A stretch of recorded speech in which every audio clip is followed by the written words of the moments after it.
Krishna Krishna Hare Hare, Hare Rama Hare Rama, Rama Rama Hare Hare.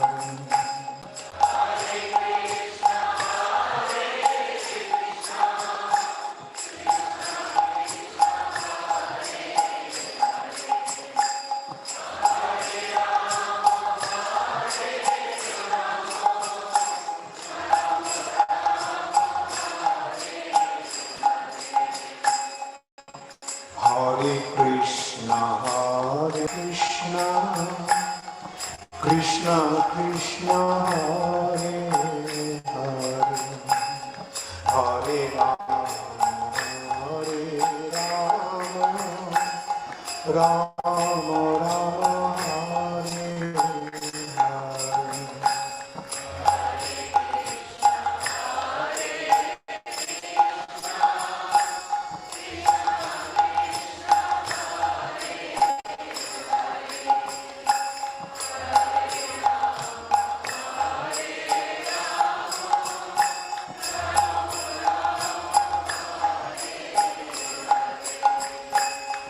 Hare Krishna, Krishna Krishna Hare Hare, Hare Rama, Rama Rama Hare Hare.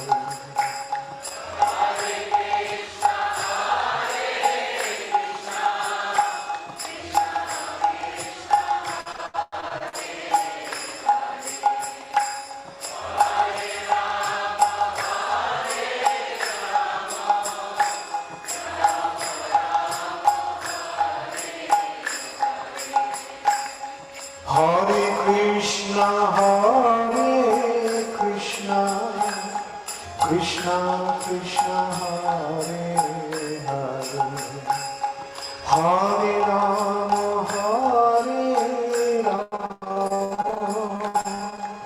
Rama Rama Hare Hare.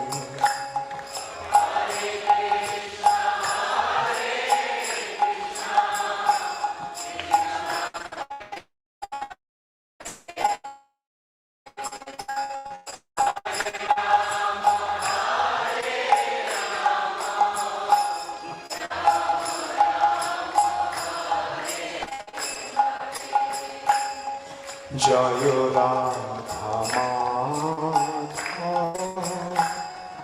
Kunja Vihara,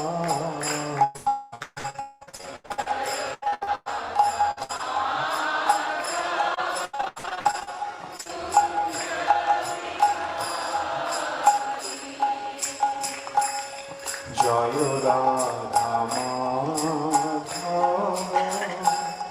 Kunja Vihara,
Hare Krishna.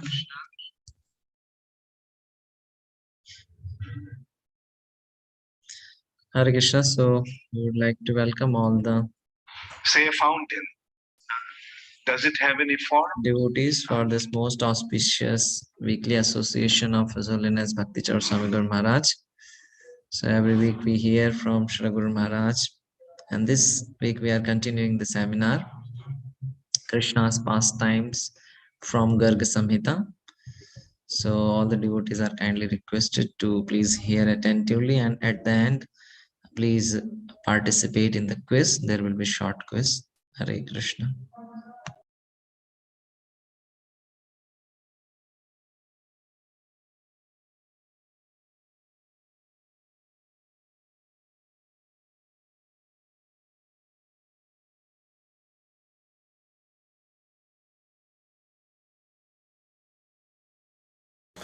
And actually, most of the fathers those days were very worried because they saw that their sons were friends of Jarasandha, Kamsa. And what did Kamsa do? Kamsa put his father in prison. So the fathers are worried that maybe my son also, if I go against him, he will put me in prison and treat me like the way Kamsa treated his father. So yeah, they were actually worried and they didn't go against the sons, demoniac sons. And actually you can't trust the demons. They don't have any sympathy, father, mother, sister, brother. Like if anybody comes on his way, get rid of him or her. Like we saw, Kamsa in one hand he is so affectionately treating his sister on her wedding. When she is going to the in-laws' house, he is driving the chariot itself himself. Now you see, this is, it may appear that, what's not, this is okay. Kamsa is driving. Bus and chod.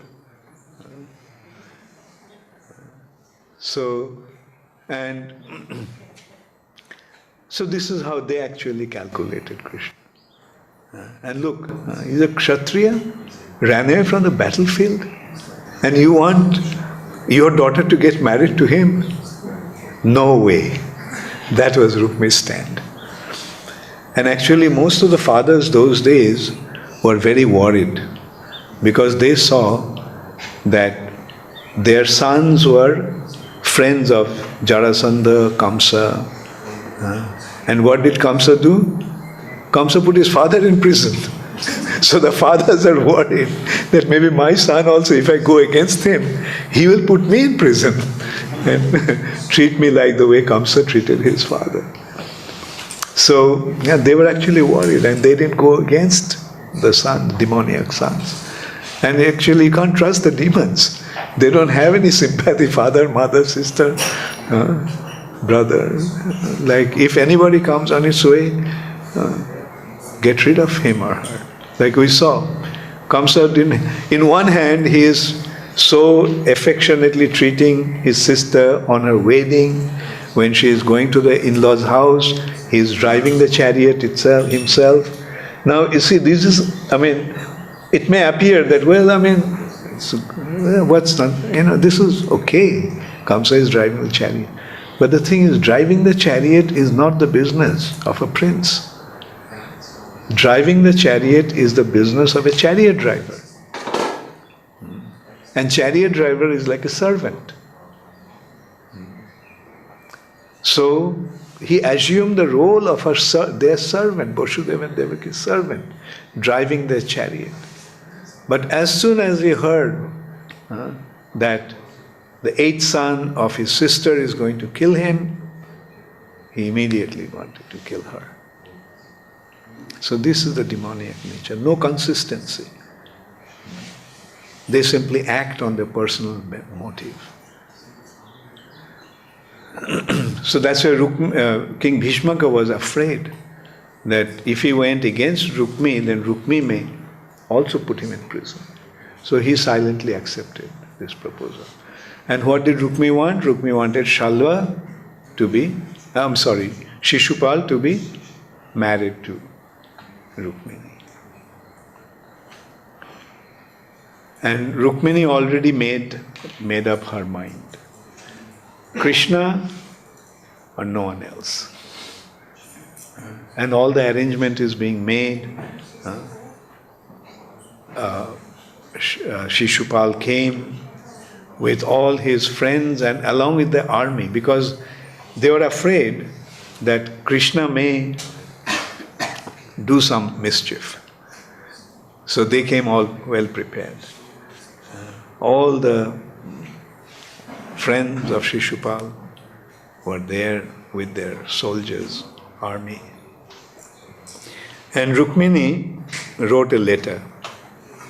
Just 2 days left, 2 days before the wedding, to Krishna, and sent it with a Brahmana. That please go and give this letter to Krishna. And in that letter, Rukmini wrote that she has given her heart to Krishna and she cannot offer it to anyone else. So she appealed to Krishna, please come and claim me as yours. And if you don't, then I'll give up my life. So Krishna got the letter.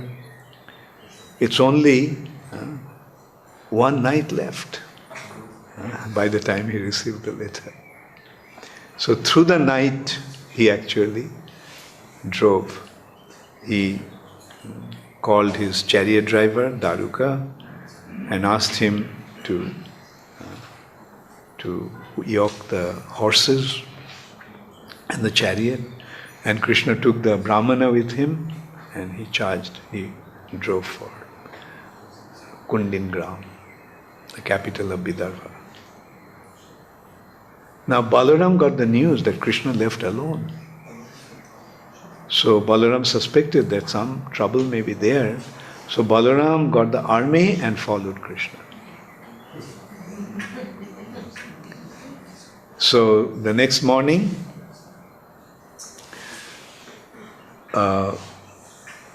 King Bhishmaka saw Krishna and greeted him with nice prayers. And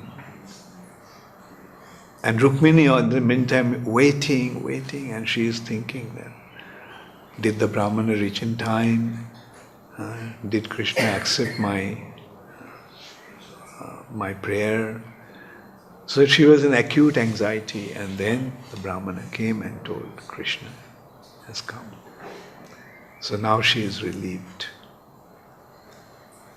And she offered her obeisances to the Brahmana. And she blessed him that I will always reside in your house. Meaning, who is Rukmini? Lakshmi Devi. Blessed that she would always be, there will be wealth and opulence in his house all the time. And the arrangement was made. Actually, Rukmini herself suggested that in the morning she will go to before the wedding ceremony, she'll go to Durga Devi's temple to offer prayers to her, take her blessings. So she went, and the idea was that from there Krishna will, when she came out after worshipping Durga, Krishna will kidnap her. So in the meantime, Balaram also joined Krishna. And it's a very beautiful description. After worshipping, she actually offered some beautiful prayers to Durga Devi, just praying that she can get Krishna as her husband. And so after worshipping Durga Devi, as she came out, it said that her beauty enchanted everyone so much, they practically became completely stupefied. All the soldiers. Like here also they had 23 Akshohini soldiers. Jarasandha had 10 Akshohini, Viduratha had 5, Pondraka had 3, In this way, they had 23 Aksharini soldiers. But they got completely enamored by seeing the beauty of Rukmini. As if they some of them fainted, many of them froze, and God knows what happened to others. And it is said that Krishna, just like lightning, just penetrated through that army and came right in front of Rukmini, picked her up in the chariot and drove back to their army with Balaram.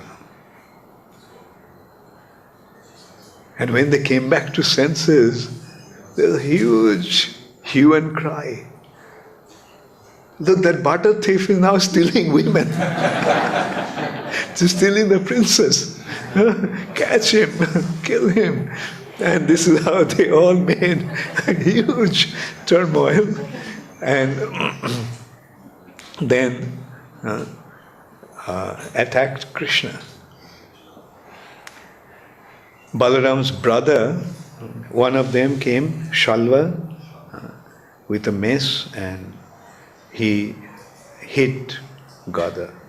Gada also picked up a mace and beat Shalva up so badly that Shalva is lying in the ground. So seeing Shalva in that condition, all the others came. Jarasandha, Paundraka, Viduratha, and so they surrounded Gada. So at that time Balaram just appeared there. And with single-handedly Balaram actually half killed all those kings. And they were all unconscious lying on the ground. Then Balaram, using his plow, got all the armies, pulled them, and with his mace he smashed them. So this is how all the 23 Aksharini were smashed.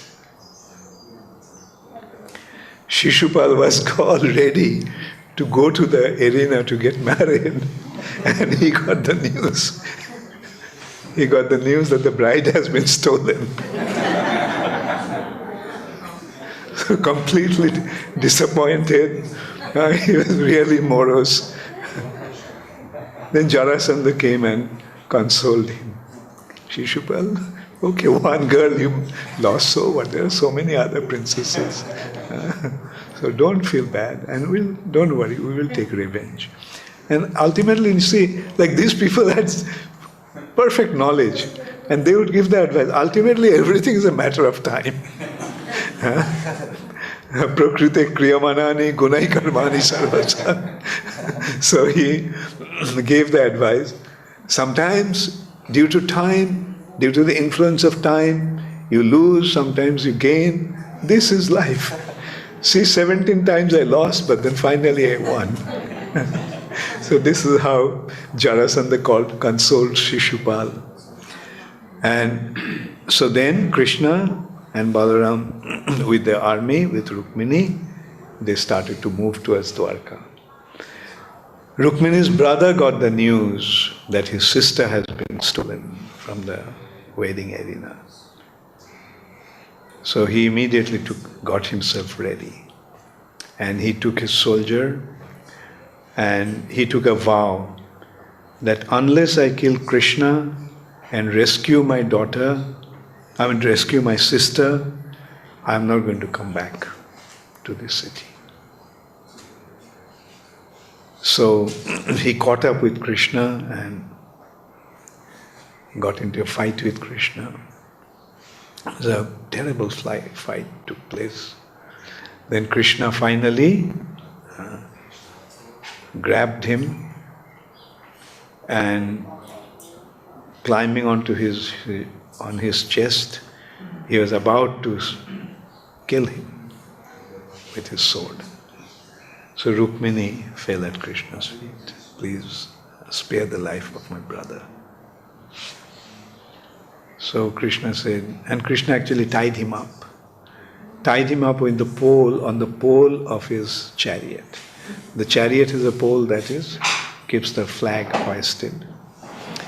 he tied him up on that pole and he shaved him up, half the head and half the beard.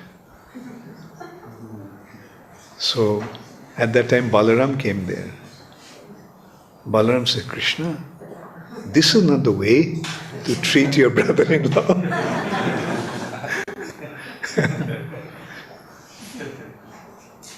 There is a limit to humiliation. How are you going to win the heart of your bride if you treat her brother like that? And in this way, Balaram mildly, jokingly chastised Krishna and let Rukmi loose. So Rukmi did not go back to his kingdom, Kundingram. He actually settled in a place called Bhojakat, and there he settled his kingdom. So Rukmini then was brought to Dwarka, and with great pomp and grandeur the wedding took place. It is so amazing, opulent arrangement that it's completely beyond our conception. Can't even imagine how it is.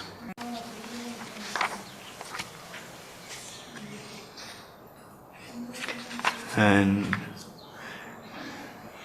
so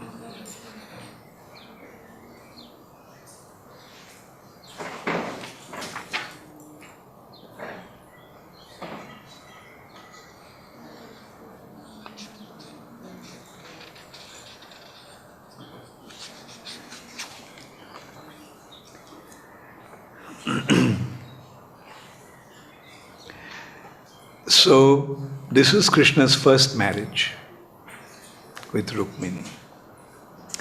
So, do you want to hear how Krishna got married to others? You like to hear that? Yes. Okay.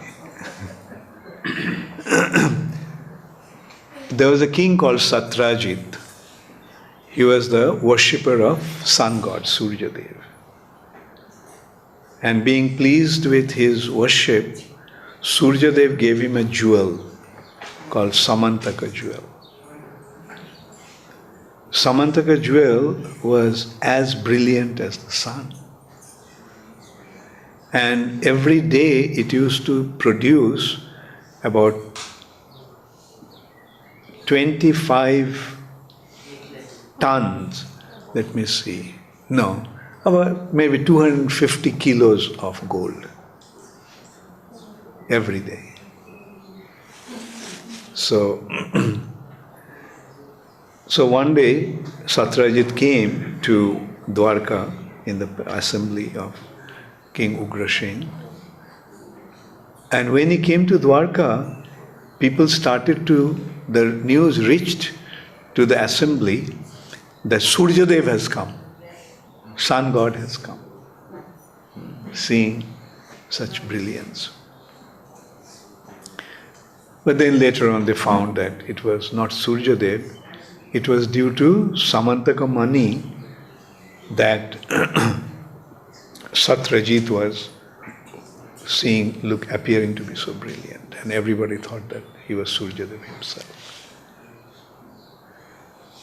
So, hearing about the wonderful characteristic of Samantaka jewel, Krishna suggested to Satyajit that please offer this to Ugrasen. Because it's a custom that the best of the possession should be given to the king. So, but Satyajit didn't say anything, silent. And that means he did not accept this proposal. So he went back. So one day, Satyajita's brother, Proshen, he went hunting in the forest, wearing that Samantaka jewel. And when he was in the forest, a lion attacked him and killed him. And then Jambavan, who is Jambavan? Lord Ramchandra's associate, Jambavan killed the lion and took the jewel. And he went home. So Prasen didn't come back. Prasen went wearing that jewel. So Satyajit started to spread the rumor that Krishna killed Prasenjit, Krishna killed Prasen to take the jewel and took the jewel. So it was a big disgrace to Krishna's reputation. So Krishna decided that he must free himself from this bad rumor. So he went to the forest and he found Prasen's dead body there. Next to that, there's a lion and there's a footsteps. So following the footsteps, he came to a cave. And he went inside the cave. And inside the cave, he found there was a beautiful city. So, and there he saw that one little child playing with that Samantaka jewel. So he asked the child to give it to him. But seeing Krishna, the child started to cry. And Jambavan came and saw this stranger, so he attacked him. So they fought for 28 days. No one could defeat the other one. There is one description which is not here. It is said that Jambavan at that time, he used to worship Lord Ramchandra. And so there was no flower.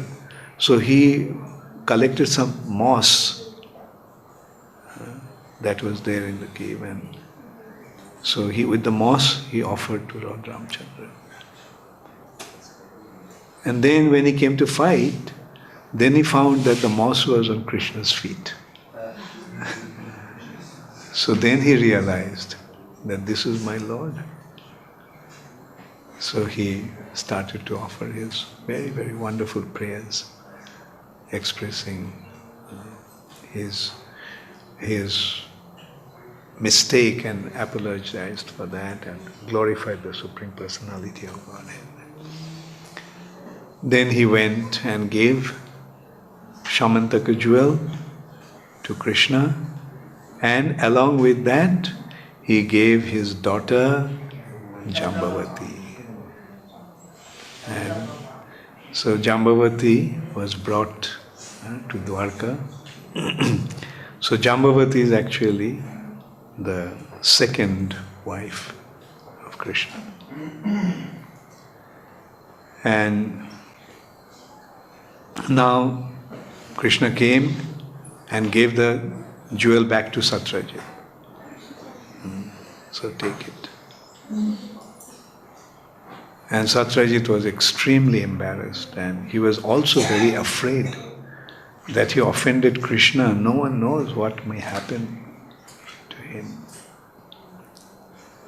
So, in order to make truce, he decided to give the jewel back to Krishna. And along with that, he offered his extremely beautiful daughter, Satyabhama. So this is how Satyabhama became Krishna's third wife. Then Krishna went to Hastinapur to meet the Pandavas. And it was a very beautiful reunion. Pandavas were so fond of Krishna, so dependent upon Krishna. And now they met. And immediately Arjuna and Krishna developed a deep friendship because they were of the same age.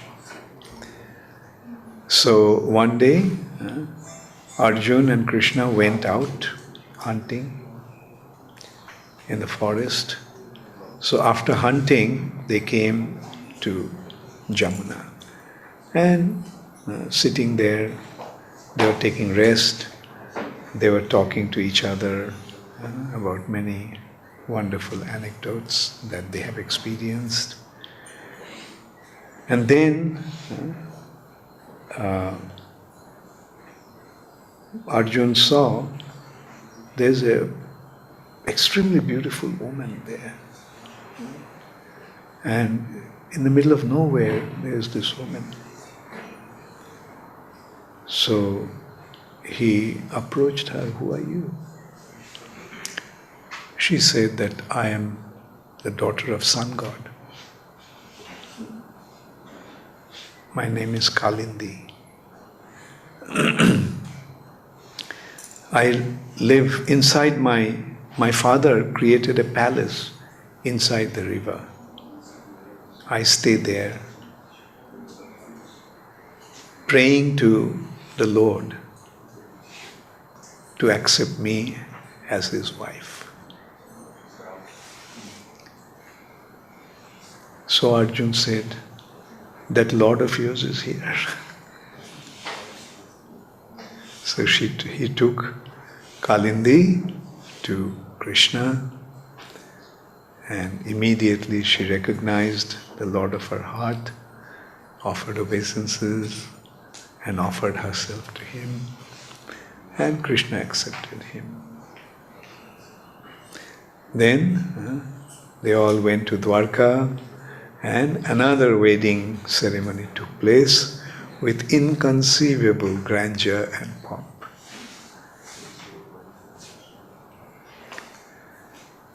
So there was a king in the land of Avanti.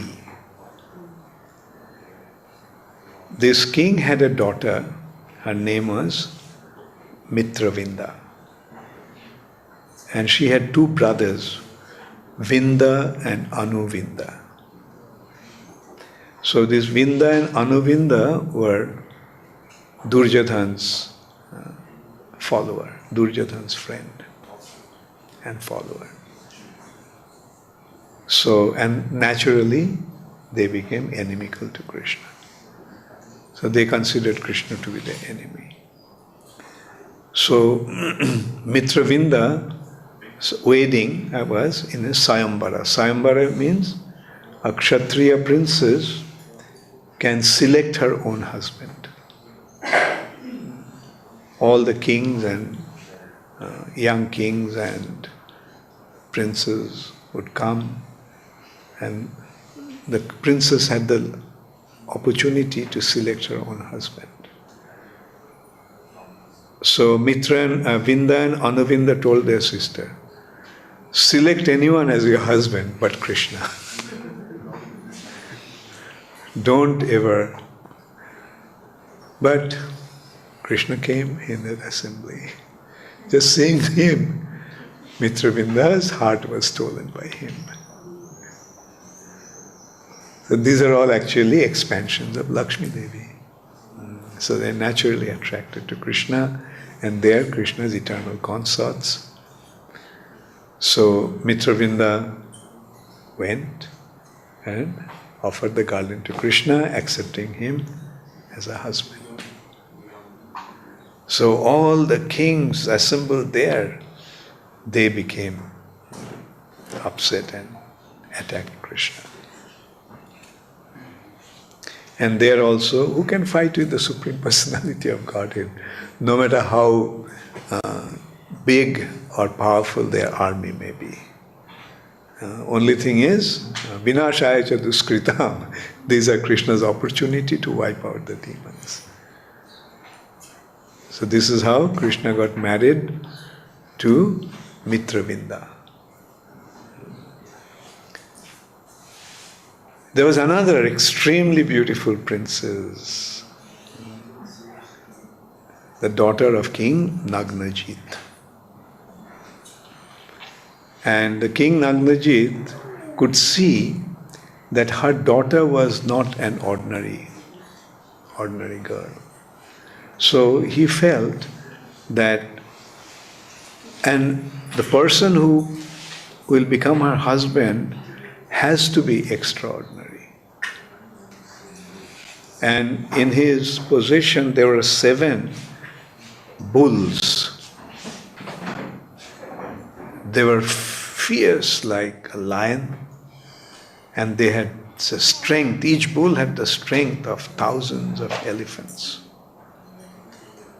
So his condition was that if anybody could tame these 6, 7 bulls, then only he can claim her.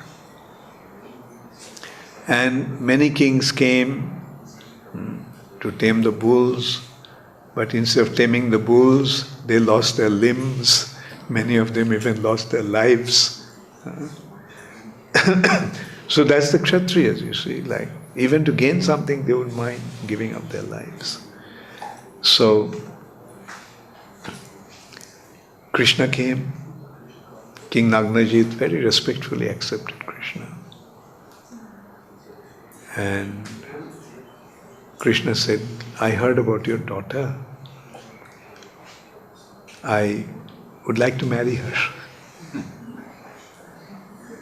So King Nagnajit said, that's very fine. Like, I'll be more than delighted to have a personality like you as my son-in-law. And I know my daughter will be extremely fortunate, but you see, I have a condition. The 7 bulls.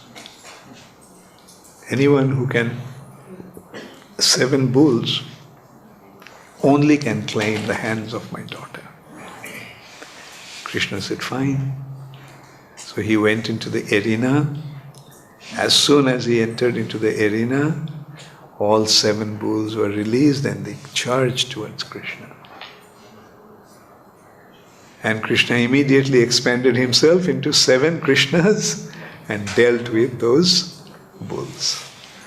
And he subdued them, put a ring around the nose, and like tame little children, he led them to King Nagnajit. Come, here is the 7 bulls, where is your daughter?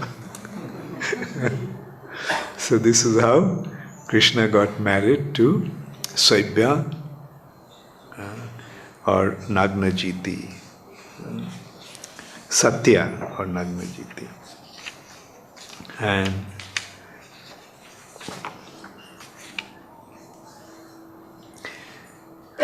then another princess was Bhadra of Koshal.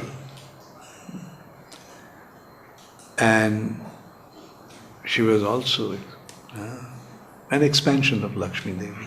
So you can well imagine how beautiful she must have been and how qualified she must have been. But when Krishna came, her father received Krishna and offered his daughter to her. Did you count how many? 1 left still, right? That's Lakshmana. Lakshmana was the daughter of the king of Madras, Madraraj.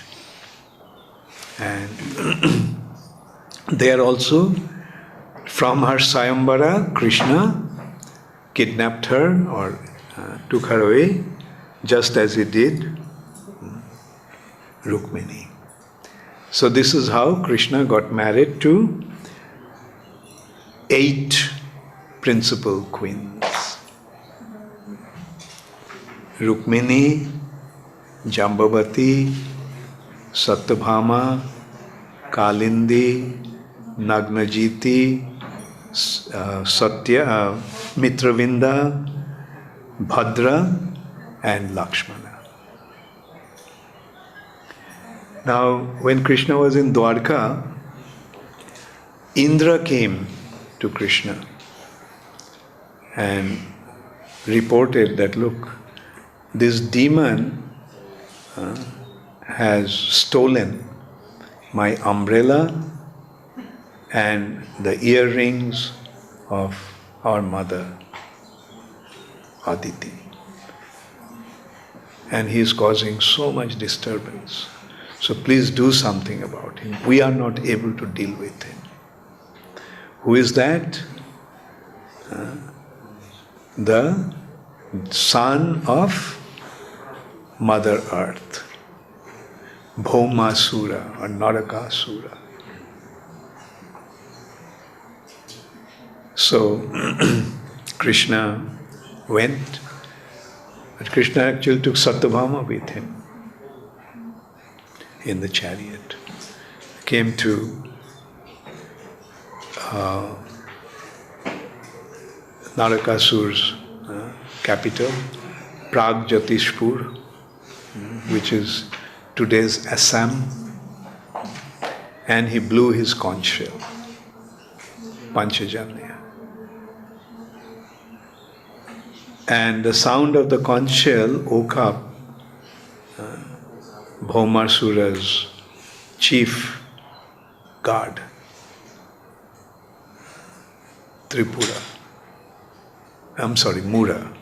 Mura. And he had 5 heads. And he attacked Krishna. So anyway, so Krishna, after a long fight, he used his Sudarshan Chakra and cut off the heads of 5 heads of Mura. Then eventually Bhaumasura came out and a terrible fight ensued. And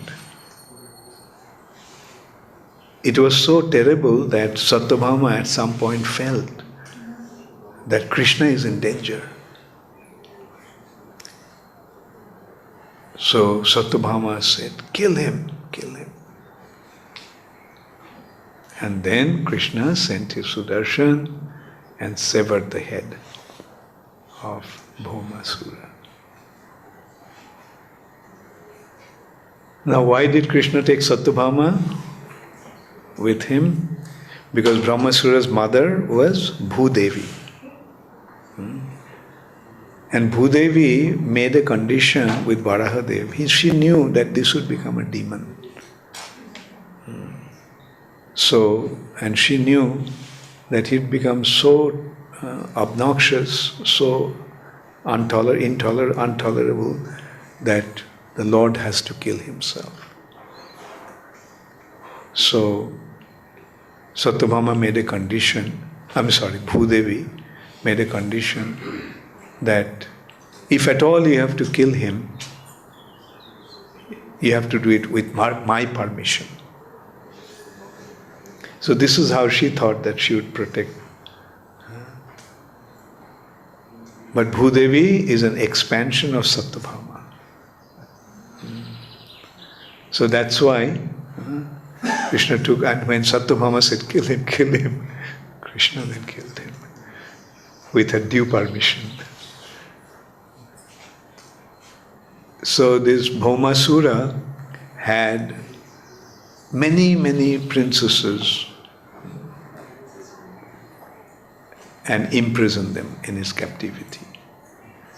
There were 16,100 princesses were captured by Bhaumasura. So Krishna released them from the prison, and Krishna then, all these girls approached Krishna that look, no one is going to accept us because our reputation has been tarnished. I have been stolen by this demon and had been in his prison. So you are the savior of the fallen souls. So you please save us. So then Krishna said, okay, since you are surrendering to me and since my assurance is there, sarva dharman parityajya, okay, I'll accept you. So this is how Krishna accepted 16,100 princesses. And he expanded himself into 16,100 Krishnas and got married to them. So this is how wonderfully Krishna got married to 16,100 queens. 16,108 in total. So, thank you all very much. All glories to Srila Prabhupada. Gaur Premanande. So, you can have a little kirtan. Oh, yeah, question, I'm sorry. Yeah, first I will deal with Tomar naam the ki? Ratan Chakravarti. So Ratan had the question yesterday, which I just briefly answered, did not properly answer that. His question was that we, in Tulasi prayer, we say the prayer as Vishnu Bhakti Pradidevi. So why Vishnu Bhakti? We are worshippers of Krishna, so why not Krishna Bhakti? So my answer to that was that the prayer actually is written in that way. Prayer goes like Brindai Tulasidevai Priyaya Keshavasya Vishnu Bhakti Pradidevi Sattvavartai. You will notice one thing, that generally all the elderly devotees say Vishnu Bhakti. Only the newcomers say Krishna Bhakti. But actually, prayer should be said just the way it is presented. And what is the difference between Krishna and Vishnu? Ultimately, it's a matter of sambandha gyan. What matters? What the sambandha? Vishnu and Krishna, there is no difference. But if you are a Vishnu devotee, you'll see him as separate from Krishna. And it is also very customary that prayers should be said the way it has been presented. We should not change the presenters. Like, for example, a very wonderful example is when Sarvabhauma Bhattacharya was blessed by Chaitanya Mahaprabhu, Sarvabhauma Bhattacharya altered one prayer. That prayer actually said, let me see. Anyone remember that prayer of Sarvabhauma Bhattacharya? Huh? Yeah, right. The first line? Yeah, good. Tatte anukampa shushumikshamana. Huh? Oh no, not that. Like he's reciting the Bhagavatam verse, but he changed it. Instead of Mukti Pad, the verse actually says Mukti Pade Sadai Bhak. But Sarvabhauma Bhattacharya said Bhakti Pade Sadai Bhak. So Chaitanya Mahaprabhu said, no, don't change the scriptural presentation.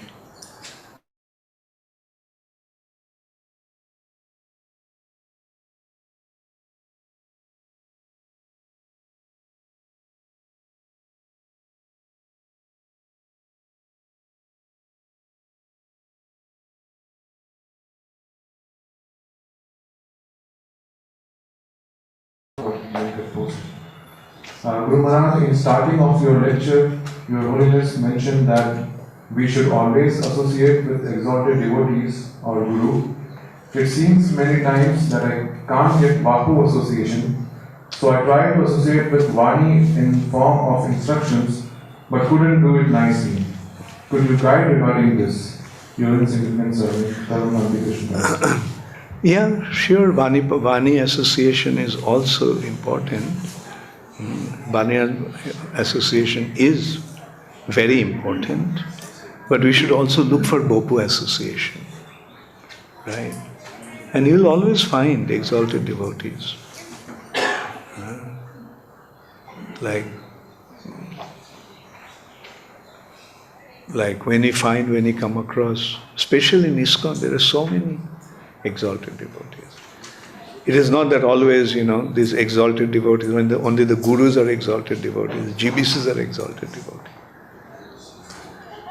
Those who have developed his love and attachment for Krishna is exalted.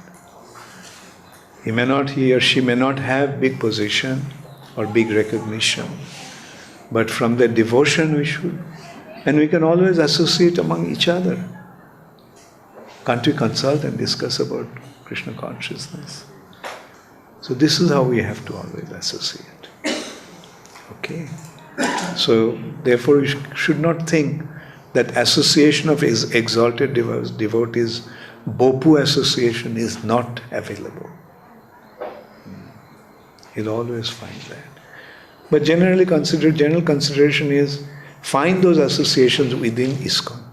Don't go out of ISKCON searching for exalted devotees. Because our loyalty to ISKCON, our loyalty to Srila Prabhupada is very important. And if we go out, our loyalty may get affected. If we don't have that kind of association, create that association. Preach to them, preach to people, make them into devotees, then sit together and have Krishna Katha. If not, at least read Srila Prabhupada's books and consult about realizations. What did you understand? Like that's what we used to do early days. We just knew devotees those days. Whenever we had free times, we would sit together and read from Bhagavad Gita, Srimad Bhagavatam, Krishna book, and we'd pass the book. One would read one paragraph, pass it on to others. He read the next paragraph, so this is where we go around. And then we would discuss. So this is how we can always create the association. Yes, Saraswati. Maharaj, how can it be avoided that these details like Krishna Bhakti or Krishna Bhakti that they're actually changed in the course of time? Oh, Vishnu Bhakti, Krishna Bhakti is same. So if somebody is happy saying Krishna Bhakti, okay. But maybe some other details, the way Srila Prabhupada introduced it, maybe in due course of time, people may start to introduce. At least now that you heard, you can tell others. Alright? Like one interesting thing you'll notice, all Prabhupada disciples or senior devotees from those days, we don't say Krishna Bhakti, we say Vishnu Bhakti, because that's how we've been taught. And not just by saying Krishna Bhakti, you're getting Krishna Bhakti. Right? What do you say? Well, even when I first became a devotee, it was also still, like I realize now, that certain things were just very, everybody was doing naturally everything as the way Srila Prabhupada introduced it. But nowadays we see so many things all of a sudden pop up that we think, oh, where did this come from? And then Yeah, that is a big challenge actually for an institution like ours. Therefore, the leadership has to be very strict. And one thing we follow, at least I try to follow, don't introduce anything new. The standard we followed during Prabhupada's time, stick to that trend, that standard. Of course, other things, like, it's not that always we have to be so rigid. Like, for that matter, like, I'm not so particular about dress codes, that devotees have to wear dhoti and kurta. As a matter of fact, when I'm traveling, I make my secretaries wear Western clothes. It's more convenient, it's smarter, and so that's it, like we have to, like the other day, we were having an Ishtagoshti, Mahasangha actually, in Bhaktivedanta manner.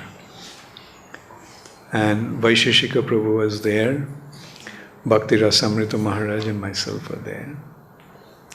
One question came to Vaisheshika Prabhu. When you go out distributing books, should you wear Indian clothes or should you wear Western clothes? Should you wear devotee clothes or should you wear Western clothes? His answer was, whatever makes you more comfortable, you dress like that. It's up to you. Like, why dress up in some way that makes you so self-conscious that you won't be able to distribute books? Yeah. So whatever is practical, just do it. Or go to a certain situation, probably you'll feel more comfortable wearing Western clothes. As I was saying, like, I tell my secretaries, dress up in Western clothes. Like that, like these are not some adjustments. These are not changes. And Prabhupada also never said that you have to go out distributing books in devotee clothes.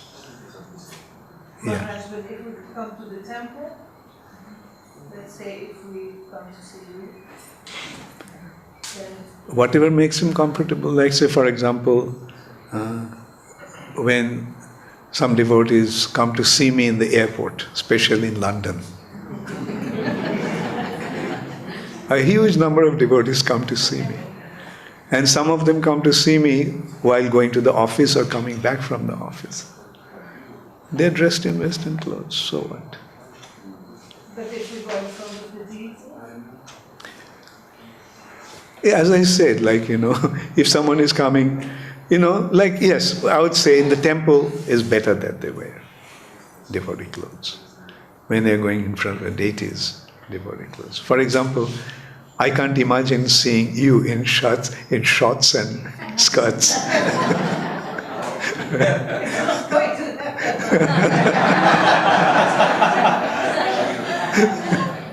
No, I'm just saying it. Like some of you are so ingrained in your, way of doing things. But also we have to see things have changed quite a lot now. Like for example, those days none of you thought of going to office and work, right? But now when they're going out to work, they have to make some adjustments accordingly.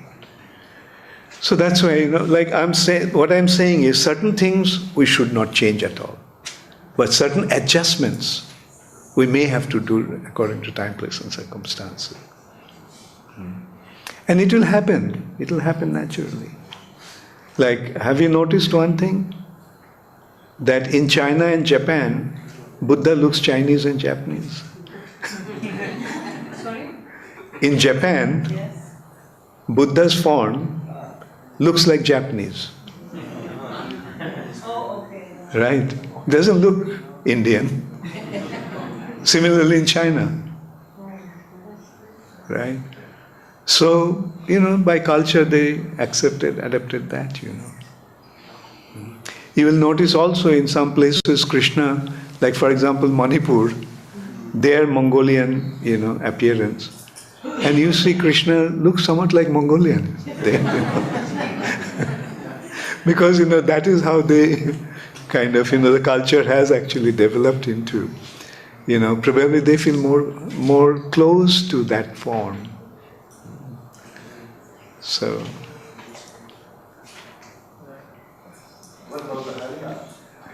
What happened? What? Meaning? How we should dress in Harinam? Let some wear devotee clothes and some karmi clothes. Then karmi will think, oh, so many karmis are joining. So I also can join.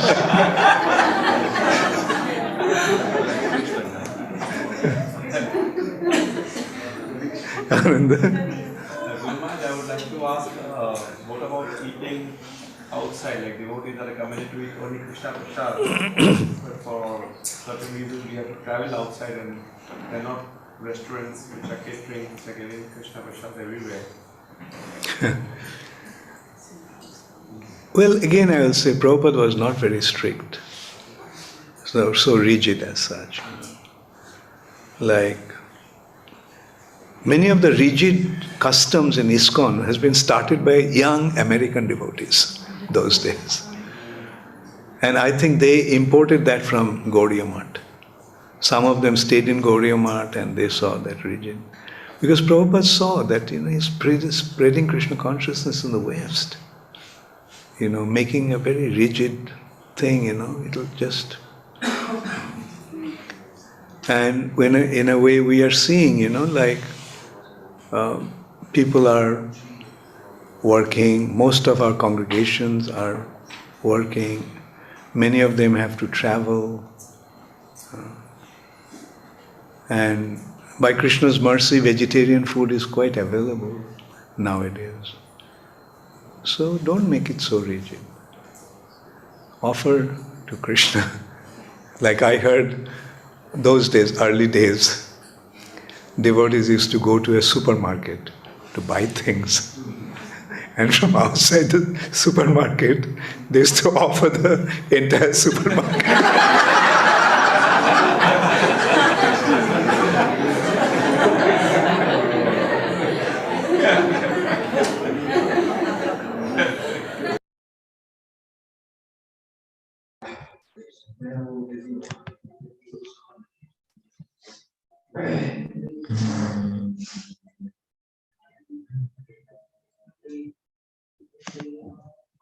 Hare Krishna. So, thank you very much for joining. And we are very fortunate to hear from Srila Guru Maharaj these wonderful pastimes of Krishna marrying 108 queens. So I have shared the quiz link in the chat box.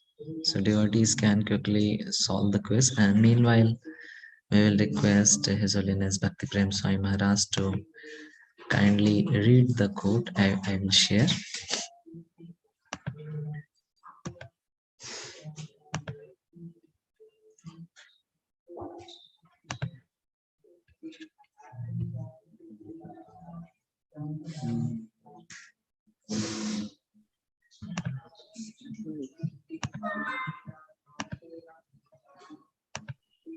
And just sharing Maharaj's quote.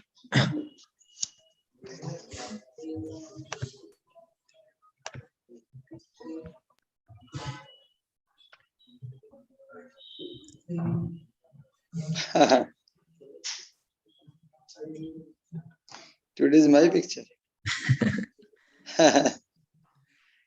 16th December, Bhaktivanta manner, evening discourse. If a disciple is sincere, honest, and spiritually inclined, he is a great help to the spiritual master. He assists his spiritual master in his mission to his spiritual master. By assisting the spiritual master in this way, the disciple engages in the Sankirtan movement and makes spiritual advancement. If the process is properly practiced, then both the disciple and the spiritual master benefit.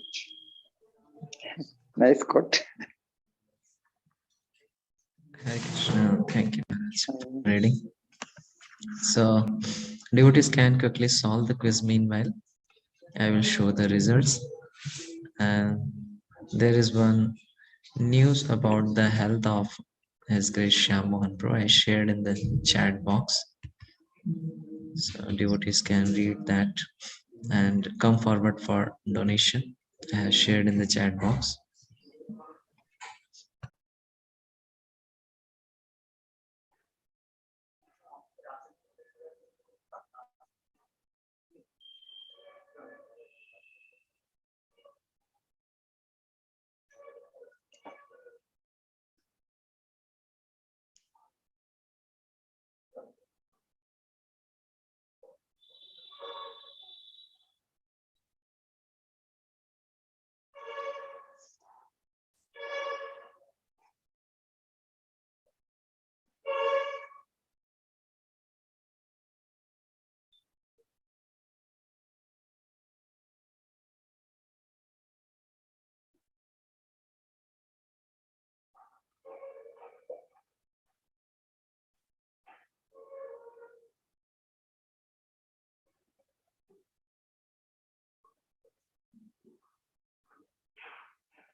We are sharing the quiz results.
Hare Krishna. So, Malari Pro, you can share the quiz results. Devotees are.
Hare Krishna, I think there is some technical issue. We will share the quiz link and this lecture in the BCS group. Devotees can join from there. They can participate in quiz there. Hare Krishna.